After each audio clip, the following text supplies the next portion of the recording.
Selamat tinggal pandemi, selamat datang endemi. Optimisme menjadi embusan nafas di 2023 pemirsa. Hati penuh harap semoga tidak ada lagi wabah-wabah yang mengancam nyawa.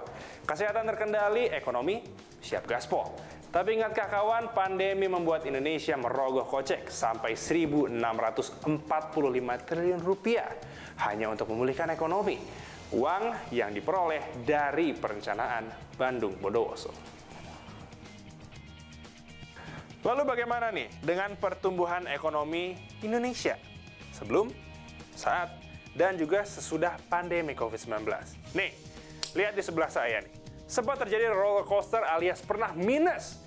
Di 2019 berada di angka 5,02%. Begitu masuk COVID-19 di 2020, ini berada di angka minus 2,07%. Dan ini saat COVID sedang gila-gilanya di Indonesia, pemirsa. Barulah di 2021 kembali naik perlahan ke angka 3,70 dan 2022 ketika mulai melandai, ini berada di angka 5,31%. Hal ini terlihat ketika pemerintah sudah mulai mencabut beberapa larangan, seperti larangan perjalanan pariwisata dan juga larangan membuka izin usaha. Otomatis ekonomi Indonesia semakin bertumbuh, diiringi dengan penurunan kasus COVID-19 di Indonesia. Ada yang bertanya, ketika COVID-19 ini berubah menjadi endemi, sekarang tuh gimana sih? Nih, kasus positif di Indonesia itu sudah menyentuh angka 6.800.000-an. Dengan tingkat kesembuhan itu sekitar ada di angka 6.600.000-an pemirsa. Sementara yang meninggal dunia itu ada sebanyak 161.000 jiwa. Tapi jangan lupa, meskipun sudah berubah menjadi endemi, masih ada kasus aktif nih. Berdasarkan data 26 Juni kemarin, itu ada sekitar 8.000 kasus yang masih aktif. Nah, yang jadi pembeda adalah pandemi berubah menjadi endemi. Karena COVID tanggung sendiri. Pemerintah udah pasti nih nggak mau bayarin yang kena COVID sekarang. Jadi, tetap jaga imun, biar hidup aman. Bagin Fridianto, Adiwena, Business Talk.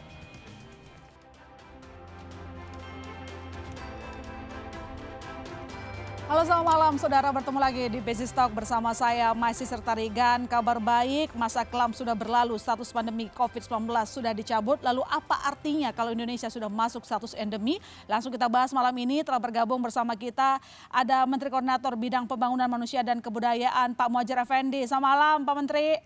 Selamat malam Mbak Ilona. Sehat selalu ya?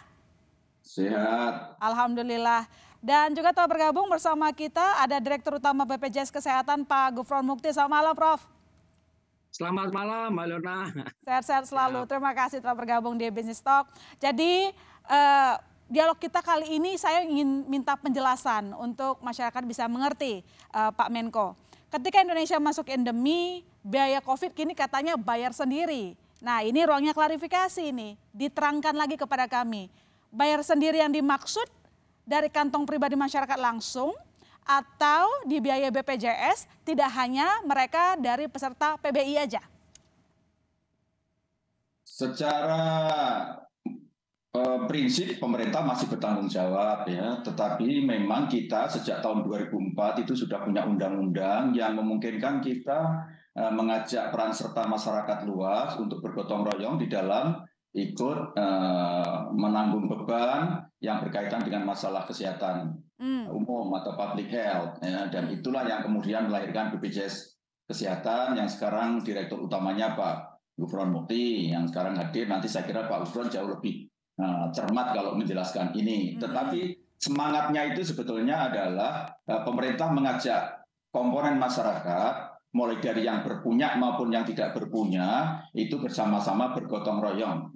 Itu semangat dari jadi kalau dibilang pemerintah kemudian membebani kepada masyarakat untuk membayar saya kira juga tidak terlalu benar karena sekitar 130 juta masyarakat yang tidak mampu sekarang ini iurannya ditanggung oleh pemerintah melalui skema PBI. Hanya memang untuk mereka yang mampu, terutama yang bekerja secara mandiri atau dia juga sudah bekerja, maka beban iurannya itu supaya ditanggung oleh masing-masing, baik secara dirinya sendiri maupun oleh lembaga yang mengerjakan dirinya di perusahaan-perusahaan.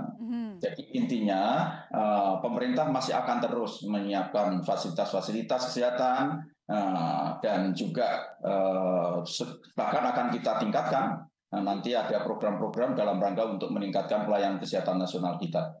Oke, berarti kita perjelas lagi kalau mereka dari keanggotaan BPJS Kesehatan yang masuk kategori PBI lah yang dimaksud dengan ditanggung oleh pemerintah gitu ya Pak Menko?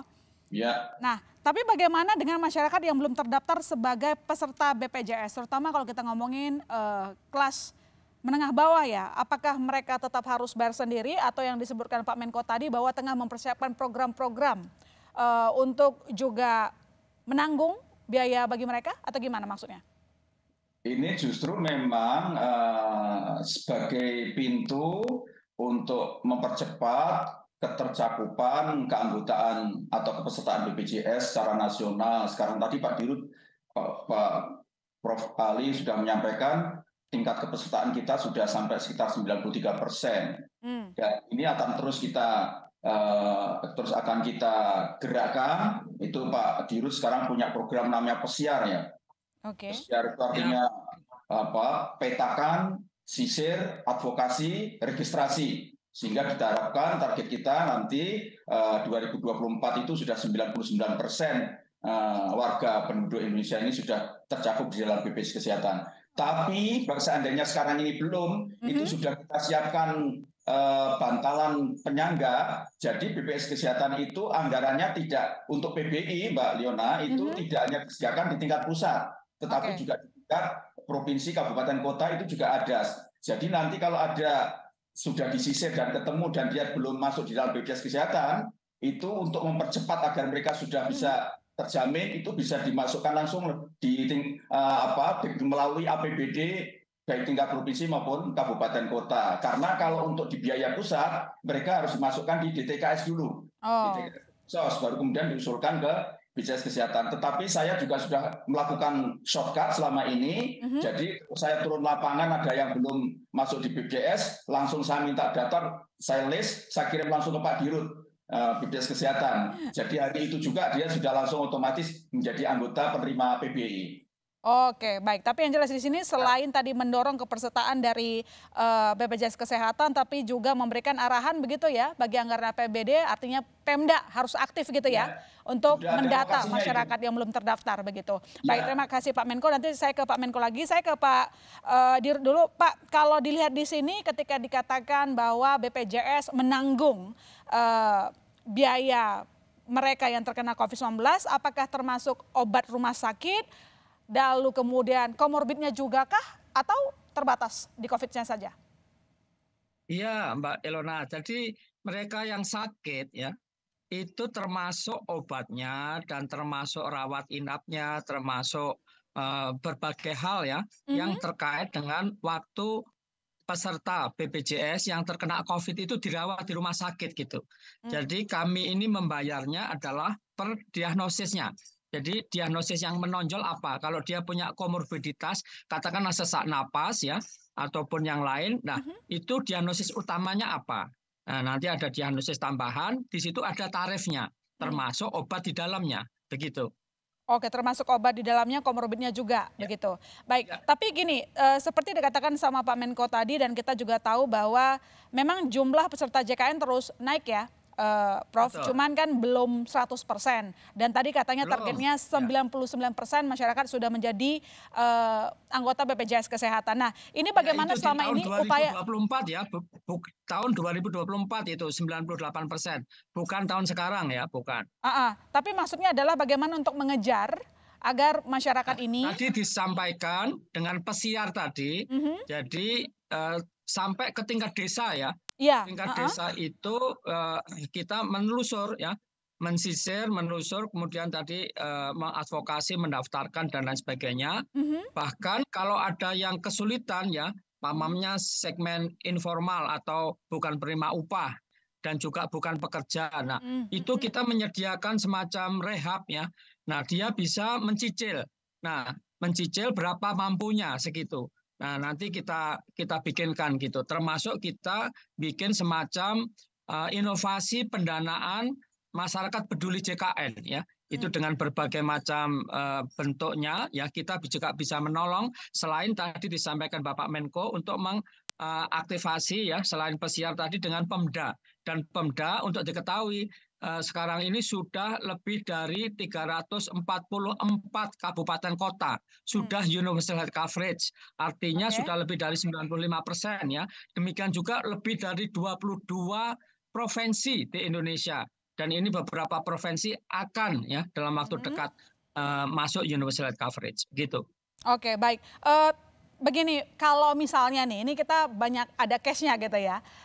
Satu sisi ketika ada orang kena COVID lalu mereka belum terdaftar di JKN BPJS Kesehatan begitu, apakah untuk kasus COVID ini ada pengecualian bahwa mereka bisa langsung mendapat fasilitas dari BPJS Kesehatan atau sesuai dengan aturan yang selama ini ada, harus kan biasanya ada aktif beberapa bulan dulu begitu ya, baru bisa menikmati asuransi dari BPJS Kesehatan. Apakah ada pengecualian untuk COVID ini? Iya, kita bisa diskusikan ya, dan kita ingin mempermudah, tetapi jangan lupa masyarakat itu ini kewajiban, selain memang kalau kita lihat gotong royong yang bisa dirasakan ratusan juta penduduk Indonesia itu apa? Ya program ini. Oleh karena itu kita dorong seperti Bapak Menko tadi untuk menjadi peserta. Tolong ini imbauan ya, masing-masing orang itu mengecek aktif apa enggak. Kalau tidak aktif, tolong diaktifkan. Kalau memang enggak punya uang, enggak, kita bisa diskusikan begitu. Kalau di daerah kita bisa komunikasikan dengan Pemda ya. Kalau di pusat tadi disampaikan Bapak Menko dengan masuk DTKS ya, tapi itu perlu proses ya. Oleh karena itu kami menghimbau untuk mengecek ya, masih aktif apa tidak gitu. Kalau tidak aktif ya harus diaktifkan gitu. Oke, tapi selama ini dari 255,89 juta jiwa per 31 Mei peserta BPJS, berapa banyak yang selama ini aktif membayar? Berapa persen? Yang aktif membayar itu 220-an juta ya. Jadi 220-an juta. Iya, memang ada yang nunggak. Yang nunggak itu, nah pemerintah ini kan membantu. Jadi harusnya iurannya itu 42.000. Tapi pemerintah membantu 7.000, jadi yang harus dibayar oleh mereka yang kelas 3 itu 35.000 gitu. Dan selama ini dari kebijakan tersebut cukup efektif untuk membuat mereka yang tadinya mungkin tidak aktif menjadi aktif? Ya, yang jelas itu collecting iuran sekarang itu 99% ya. Yang sebelumnya hanya sekitar 60% segala macam, sekarang udah naik tajam sekitar 99%.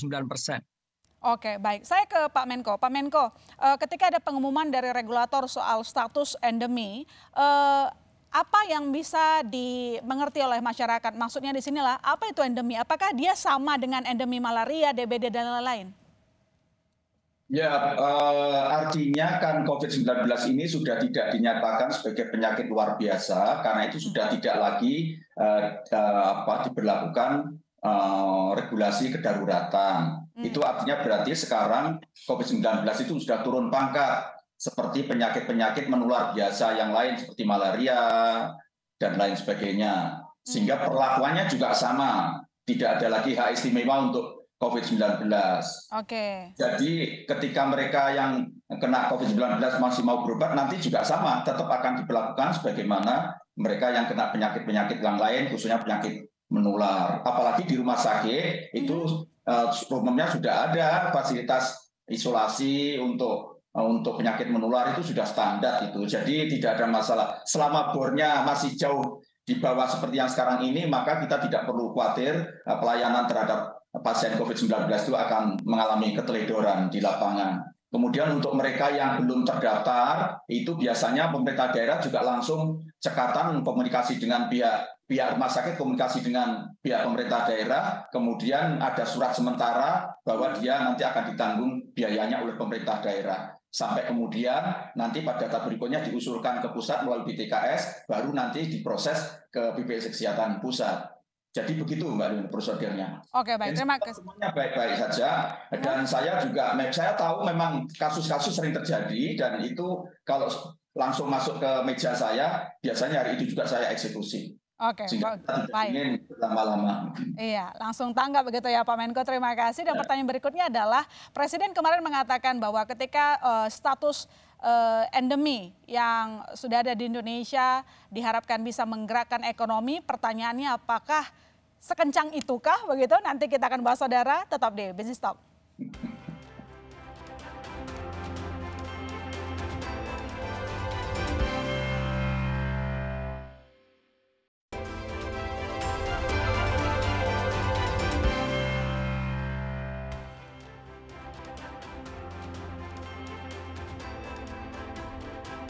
Anda kembali menyaksikan Business Talk saudara, dan di segmen ini telah bergabung bersama kita Pak Sarman Simanjorang, Wakil Ketua Umum Kadin Indonesia Bidang Pengembangan Otonomi Daerah. Selamat malam Pak Sarman. Malam Ilona. Terima kasih. Salam sehat dan semangat selalu. Semangat selalu, apalagi udah status endemi ya. Betul sekali. Makin semangat. Nah, sebelum saya ke Pak Sarman, saya coba ke Pak Dirut lagi kalau begitu. Pak, kalau kita lihat di kondisi keuangan dari BPJS Kesehatan sebenarnya bagus ya. Bahkan 2 tahun kita surplus begitu. Untuk pendapatan iuran BPJS Kesehatan memang selalu naik, tapi untuk beban jaminannya itu juga naik. Nah, ditambah sekarang ketika COVID juga ditanggung oleh BPJS Kesehatan. Apakah ini tidak menambah beban? Bagaimana kepastian ataupun keyakinan Anda bahwa bisa mempertahankan kinerja Ciamik seperti 2 tahun sebelumnya? Baik, terima kasih Mbak Ilona. Saya kira saya itu ya didukung oleh arahan Pak Menko dan lain-lain ya, dengan pemangku kepentingan. Kami optimis, Bu. Jadi sekarang ini ya kita ada aset netonya itu 1,5 bulan klaim sampai di bawah 6 bulan, atau 5,98.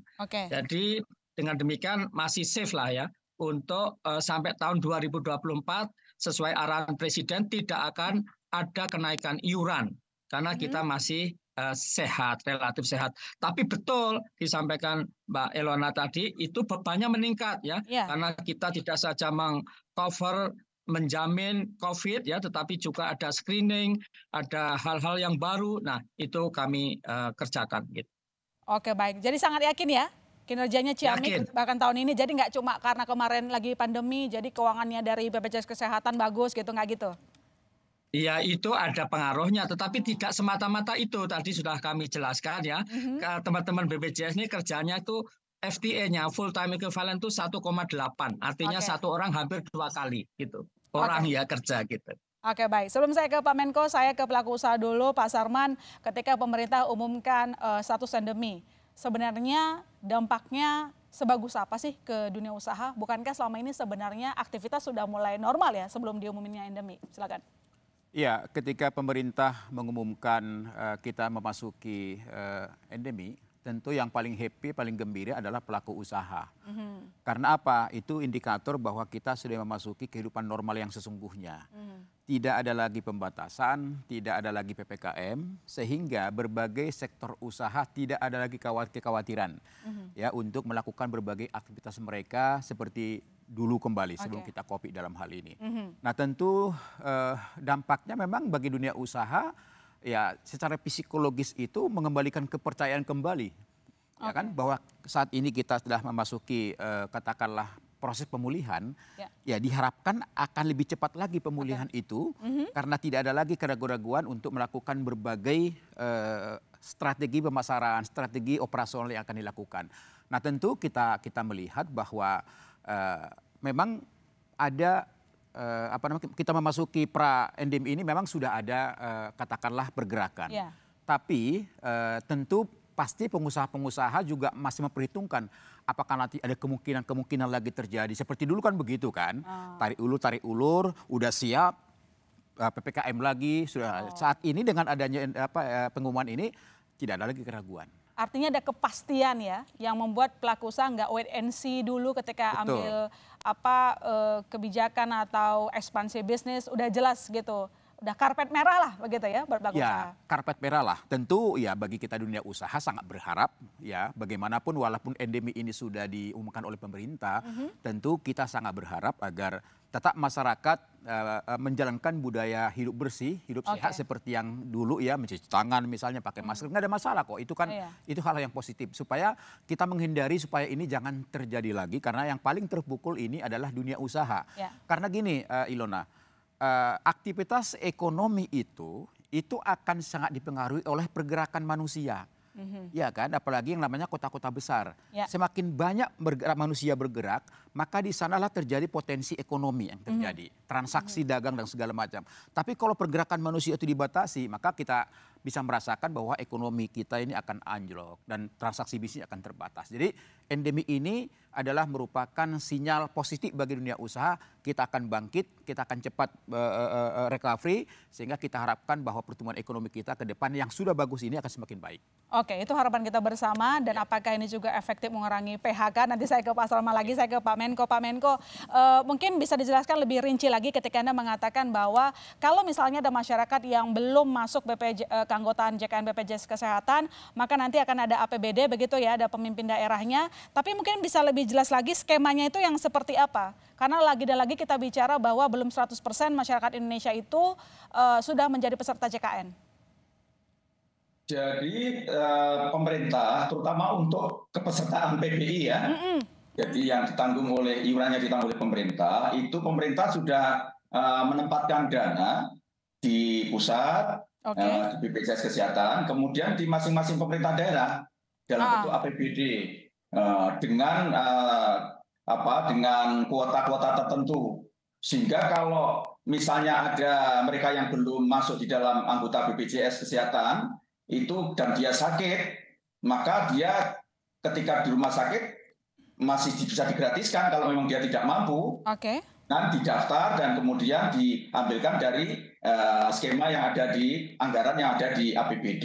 Kemudian memang pada proses berikutnya diusulkan juga ke pusat melalui DTKS, Kementerian Sosial. Baru kemudian didata resmi sebagai peserta BPJS PBI. Jadi itu memang tergantung masing-masing Pemda, tetapi secara umum saya lihat pemerintah daerah sudah sangat proaktif dan responsif, sehingga kecil sekali ada keluhan mereka yang tidak mampu harus bayar, itu kan 1-2 saja. Dan itu biasanya kalau sudah muncul di permukaan segera kita atasi dan tidak ada masalah, itu hanya soal komunikasi saja gitu. Dan mudah-mudahan ini justru menjadi cara yang baik gitu. Pemdanya disuruh jemput bola ya, Pak Menko berarti? Ya saling jemput lah, pasiennya juga, rumah sakitnya iya gitu, ketemu di tengah-tengah. Jadi jangan saling tunggu, siapa yang punya inisiatif segera mengambil langkah gitu. Karena orang sakit kan tidak bisa ditunda-tunda. Iya, benar. Ada kepastian. Jangan sampai ketika masuk rumah sakit, kepikiran nanti bayarnya gimana. Harus ada kepastian bahwa dia akan digratiskan kalau memang tidak mampu. Jangan sampai malah kepikiran nggak bayar, sakitnya nggak sembuh-sembuh itu. Iya, nah itu dia pemirsa Anda yang belum daftar sebagai anggota BPJS Kesehatan bisa langsung, karena jangan sampai nanti nunggu sakit dulu baru kemudian kita pusing begitu. Pak Menko, tapi saya mau tanya nih Pak, untuk status keberadaan Satgas Covid dan KPCPEN berarti sudah dibubarkan semua ya? Berikut dengan semua insentif yang mungkin selama ini diberikan ke masyarakat maupun pelaku usaha. Ya, saya sedikit menjelaskan ya, dulu proses penanganan COVID itu semula kan dalam bentuk gugus tugas. Iya. Karena waktu itu kita fokus betul di dalam menangani COVID, karena itu statusnya bencana dan karena itu BNPB di depan dan saya sebagai koordinatornya. Kemudian pada tahap berikutnya kan kita sudah mulai melirik pemulihan ekonomi. Kemudian dibikin seimbang antara penanganan COVID dan pemulihan ekonomi. Maka kemudian Pak Menko Ekonomi, Pak Erlangga di depan dan gugus tugasnya diganti menjadi Satgas KCPPEN. Dan sekarang ini karena sudah selesai semua, fokus hanya di pemulihan ekonomi, ya otomatis KCPEN-nya juga sudah bubar, tetapi kita akan terus mempercepat pertumbuhan ekonomi ini gitu. Tadi Pak Sarman sudah menyampaikan juga, kita selalu ingin memanfaatkan peluang-peluang sekecil apapun untuk mempercepat pertumbuhan ekonomi kita, gerakan ekonomi kita. Tadi pergerakan orang seperti sekarang Idul Adha ini kan semula kita tetapkan liburnya hanya 1 hari. Tapi atas saran Pak Presiden kemarin kita putuskan ditambah 3 hari, sehingga nanti ini libur panjang 5 hari. Itu dalam rangka untuk mempercepat lebih mempercepat lagi pertumbuhan gerak ekonomi kita itu. Dan nanti setiap peluang kecil apapun akan kita gunakan. Target kita seperti yang diarahkan Pak Presiden kan paling tidak 7%. Dan kita masih jauh dari target itu. Karena itu ini semua bekerja bakti, tidak hanya urusan Menteri Ekonomi saja. Ini menteri-menteri yang lain termasuk saya sebagai Menko PMK yang sebetulnya urusan orang miskin sama stunting juga harus memikirkan bagaimana gerakan ekonomi ini semakin laju ya.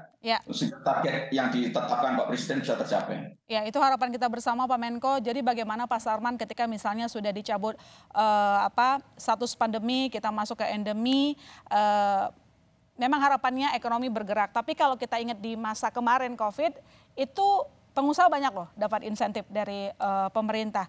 Apakah sekarang pengusaha yakin tanpa insentif pelaku usaha bisa lebih bebas bergerak, bisa ekspansi bisnis lebih banyak?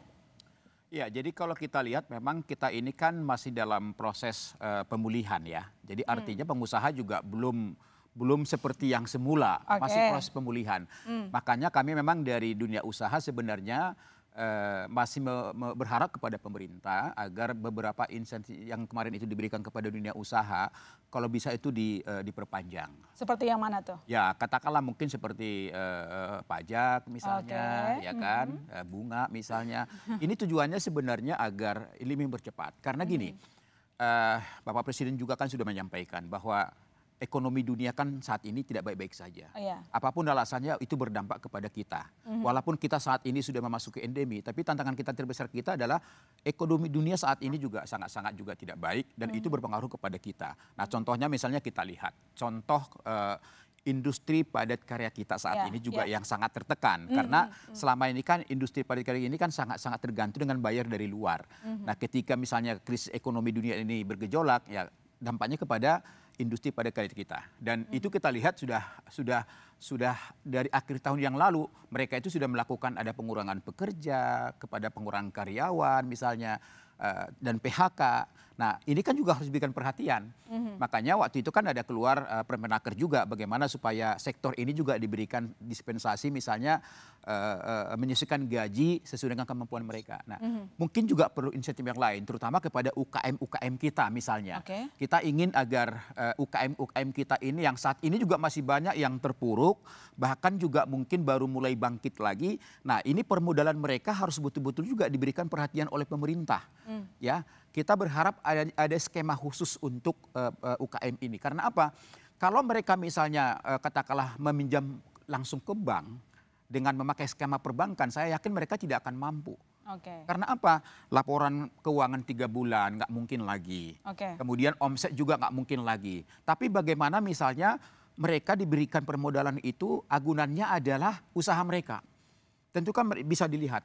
Kalau usaha mereka itu memang prospek dan bagus tadinya, cuma karena COVID harus tutup, why not gitu loh. Nah ini seperti ini perlu dipikirkan karena kita tahu bahwa hampir 60 juta UKM kita ini kan sangat memberikan kontribusi terhadap pertumbuhan ekonomi kita, terhadap ekonomi kita. Nah ini harus dibangkitkan kembali dalam hal ini. Tadinya soalnya kita mungkin agak ada sedikit harapan ketika misalnya masuk endemi dan pelaku usaha tampaknya menyambut sangat positif. Oh, apakah ini menjadi salah satu sinyal bahwa PHK yang selama ini terjadi terutama di padat karya bisa dikurangi? Ternyata tidak ya, bukan itu masalahnya. Bukan itu masalahnya.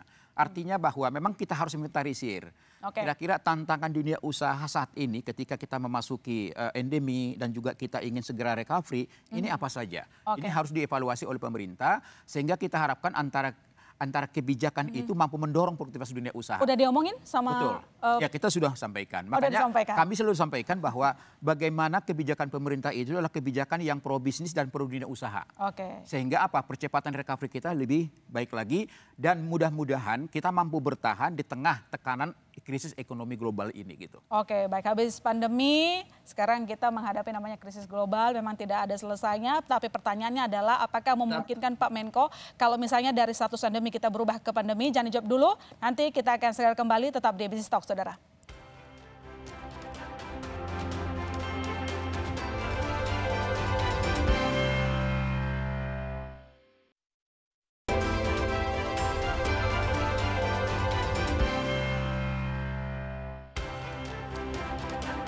Kita lanjutkan diskusi kita dan di segmen ini telah bergabung bersama kita Mbak Titis Nurdiana, wartawan Sudara Konten. Selamat malam Mbak Titis. Selamat malam Ilona, Pak Sarman, Pak Menko, Pak Muhadjir, dan Profesor Gufron, BPJS Kesehatan.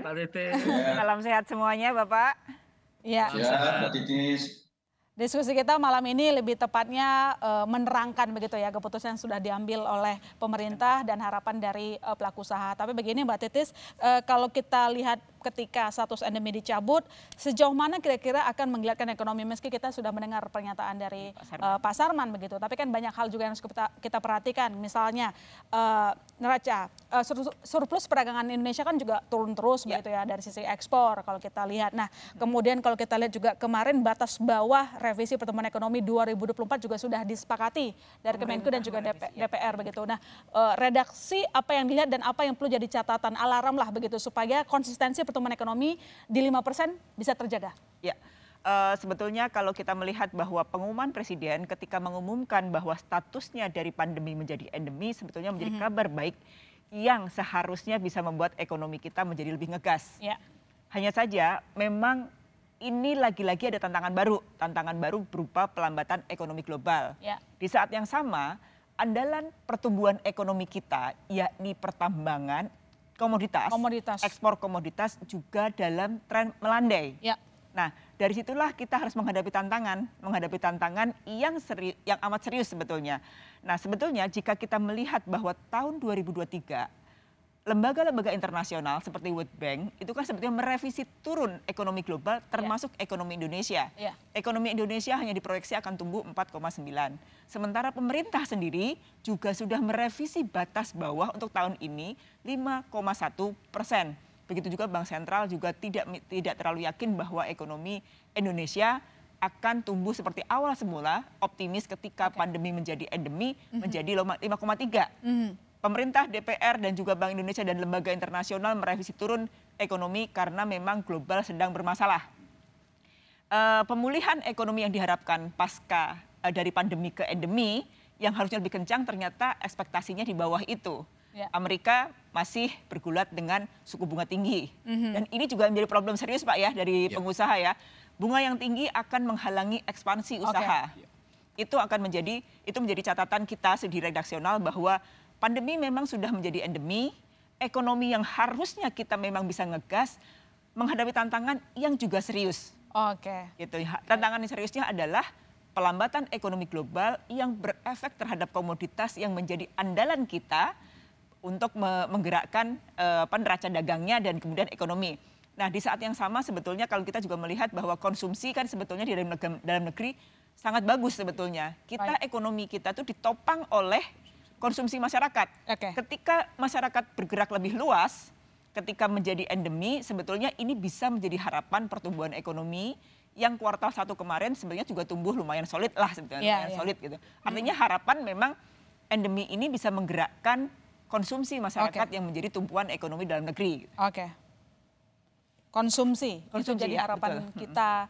Yang utama setelah adanya PR baru yaitu krisis ekonomi. Nanti saya sambung lagi ke Mbak Titis dan juga Pak Sarman untuk menanggapi hal tersebut. Tapi saya ke Pak Menko lagi. Pak Menko, kalau terjadi hal di luar prediksi, bukan keinginan kita tidak pernah tahu kalau berkaca di masa lalu sampai okupansi rumah sakit penuh begitu ya, tiba-tiba meledak kasusnya begitu. Kalau ya itu terjadi lagi, mungkin bukan terjadi seperti dulu, tapi angka kasusnya bertambah, apakah mungkin status endemi kembali berubah ke pandemi? Ya kan sudah ada ukuran-ukurannya, termasuk WHO ya, nanti kita nunggu itu. Tapi saya kok 90% percaya tidak akan terjadi lagi, berdasarkan sejarah pandemi itu tidak pernah terjadi pengulangan. Bahkan pada tahun 1917 ketika ada flu Spanyol, itu nggak ada vaksin itu, nggak sampai 3 tahun juga selesai itu. Memang korbannya banyak, 500 ribuan untuk Indonesia, tetapi setelah itu juga nggak ada lagi flu Spanyol walaupun vaksinnya belum ketemu sampai sekarang. Jadi kalau berangkat dari pengalaman sejarah pandemi, kayaknya itu kita perlu optimis lah, tidak usah terlalu ragu, percaya diri untuk menatap Indonesia yang lebih cerah dan kita gencarkan lagi, kita gas itu istilahnya Mbak Titis. Untuk target ideal yang semula dicanangkan sebelum pandemi itu bisa kita kejar lagi. Meski optimis kan kita tetap butuh antisipasi kan Pak Menko? Ada yang disiapkan, disiagakan sekarang? Antisipasi kan dengan adanya pengalaman kita menangani COVID, maka kondisi fasilitas dan infrastruktur kesehatan kita sekarang ini sudah relatif sangat bagus ya. Dan itu saya kira sudah jadi modal, termasuk perilaku warga ya. Perilaku warga sekarang ini saya kira sudah naik peringkat menjadi lebih disiplin, lebih masker kesehatan gitu. Saya kalau naik kendaraan umum itu saya lihat walaupun sudah dinyatakan endemi masih juga pakai masker semuanya ya. Itu berarti menunjukkan bahwa mereka semakin sadar bahwa ada pandemi ataupun tidak, waspada terhadap ancaman kesehatan terutama di sektor penyakit menular itu sudah sangat tinggi dan ini perlu dipelihara. Kalau kita ingin betul-betul menjaga kondisi yang semakin baik, saya kira itu perlu dijaga dan juga harus dipahami juga bahwa sekarang BPJS Kesehatan juga proaktif. Sekarang lebih banyak bergerak bagaimana memberikan edukasi pada masyarakat di sektor pencegahan. Kalau pencegahan ini berjalan dengan sangat baik, maka biaya-biaya pengobatan akan semakin turun dan itu akan lebih menguntungkan BPJS Kesehatan. Saya kira otomatis juga masyarakat, saya kira tidak ada sih masyarakat itu ingin sakit kemudian toh BPJS Kesehatan kan, semua juga ingin sehat. Kalau perlu walaupun iuran tapi nggak usah dipakai, nggak apa-apa, ikhlas kan itu. Namanya juga gotong royong begitu ya. Ya, dan itulah saya kira poin kita. Jadi kita sudah secara kultur sudah mengalami kemajuan yang sangat pesat, juga fasilitas kesehatan sekarang juga sudah sangat bagus. Justru kita mengambil hikmah yang sangat baik ketika kita menghadapi COVID-19 itu. Oke, baik. Saya ke Pak Dirut. Pertanyaan saya sama sebenarnya, Pak. Meski kita optimis, tapi kan kita tidak pernah tahu apa yang terjadi di depan, begitu. Mengingat memang kondisi keuangan dari BPJS Kesehatan, lagi dan lagi kami tetap ingatkan begitu ya, 2 tahun itu cukup ciamik, begitu. Sekuat apa BPJS bisa mempertahankan prestasi tersebut? Dalam arti adalah kalau terjadi sesuatu, apa yang sudah disiapkan? Apakah kondisi keuangan BPJS yakin bisa menampung itu semua? Iya, tapi kita itu kan tidak hanya bicara uang, keuangan penting. Tetapi untuk diingat bahwa krisis ekonomi kali ini itu kan kesehatan dulu, lalu ke ekonomi. Maka harus kita bikin orang itu sehat. Nah, sebagaimana tadi arahan Pak Menko, kita mengadakan promosi, prevensi, screening, bahkan untuk konsultasi.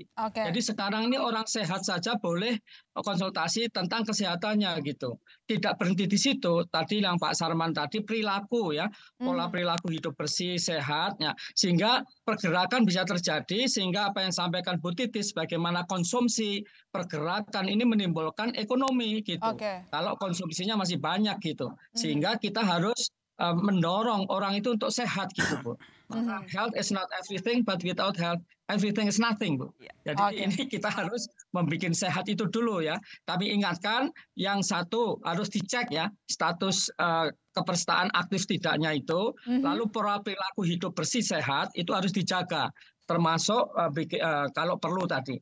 Tapi diingat bahwa survei di Indonesia tentang imunitas masyarakat Indonesia itu 99% sudah ada imunitas terhadap COVID ya. Tetapi meski begitu kita memang harus hati-hati, perilaku hidup bersih sehat harus ditingkatkan. Demikian, Bu.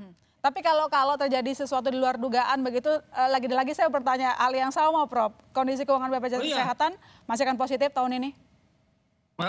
Kami insya Allah jamin tahun ini masih positif ya. Besok juga tahun 2024 tidak perlu dana talangan dan tidak perlu tidak perlu kenapa tidak perlu, kami tahu kondisinya gitu loh. Tapi juga tidak hanya tidak perlu, kami juga arahan Presiden ya tidak boleh naik iurannya gitu. Meskipun tiap 2 tahun boleh ditinjau gitu. Sebuah keyakinan yang saya harus bilang mantap Pak Dirut. Paten sekali gitu. Tinggal kita buktikan nanti bagaimana di lapangan, tapi kami yakin pasti bisa. Saya ke Pak Sarman. Pak, sebenarnya ketika misalnya insentif itu sudah tidak ada begitu ya, tapi kan kalau kita lihat misalnya restrukturisasi kredit sudah diperpanjang ya sampai Maret 2024 yang harusnya sudah berakhir tahun ini. Sejauh ini apakah stimulus tersebut bisa mendorong dunia usaha lebih efektif? Ya tentu iya, makanya kami sampaikan bahwa beberapa insentif yang diberikan kepada dunia usaha pada saat COVID kemarin itu kami sangat berharap sih tetap dilanjutkan sampai dengan posisi kita normal kembali. Apalagi pelaku usaha kita di sektor UMKM. Ya kan masih banyak yang belum bangkit, bahkan mungkin baru mereka mulai gitu.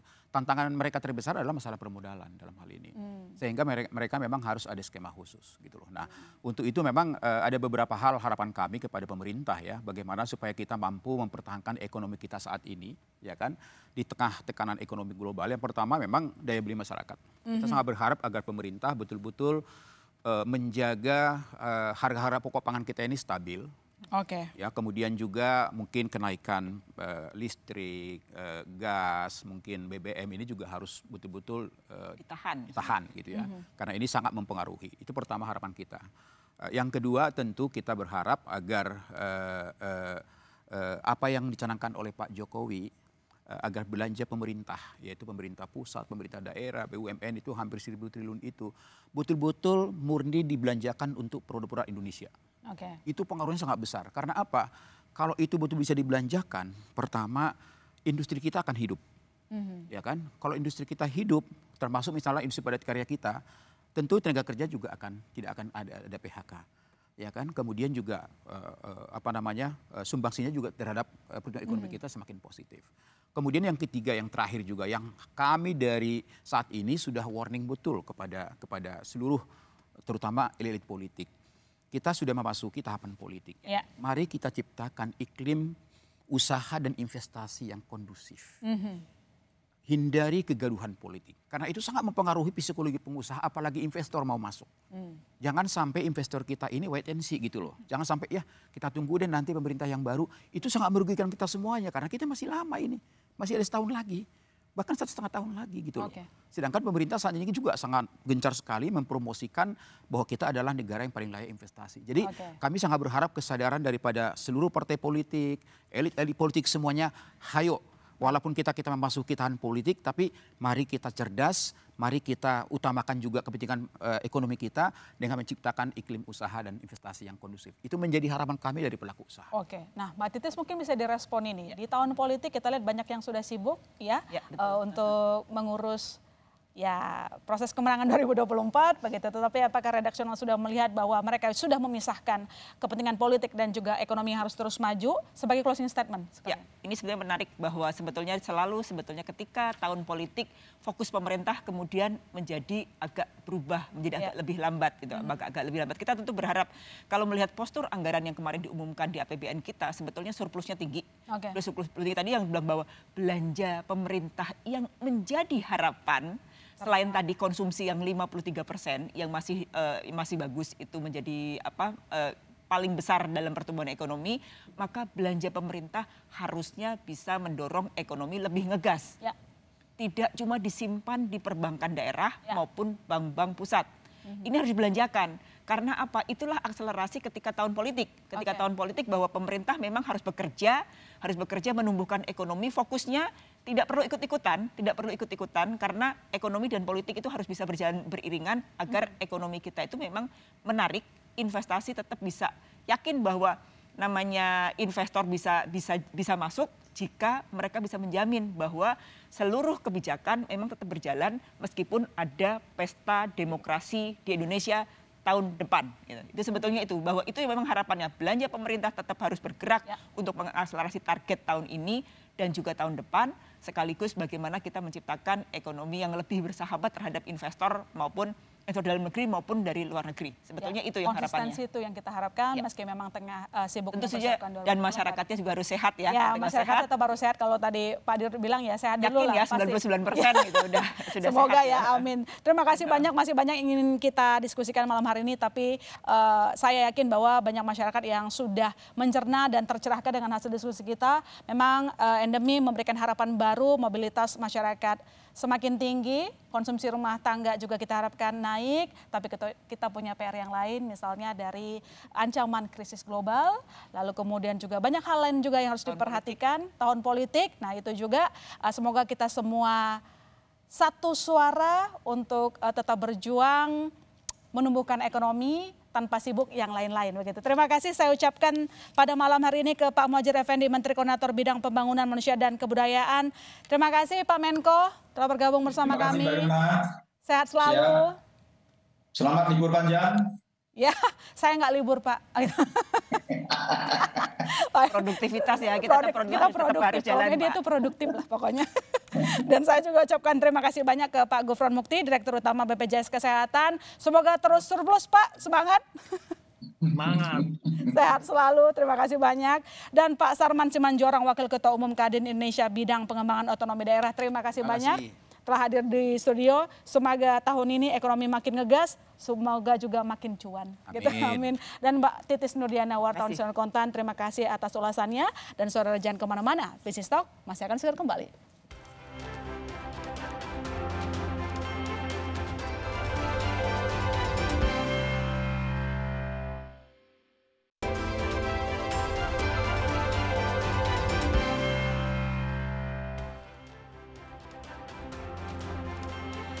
Ekonomi tumbuh positif saat Indonesia masuk status endemi jadi harapan bersama. Syaratnya semua kompak untuk menggeliatkan ekonomi dengan regulasi-regulasi yang juga mendukung pertumbuhan tersebut. Tetap sehat saudara, agar ekonomi tetap ngegas. Saya masih Sri Tarigan. Sampai jumpa Selasa depan.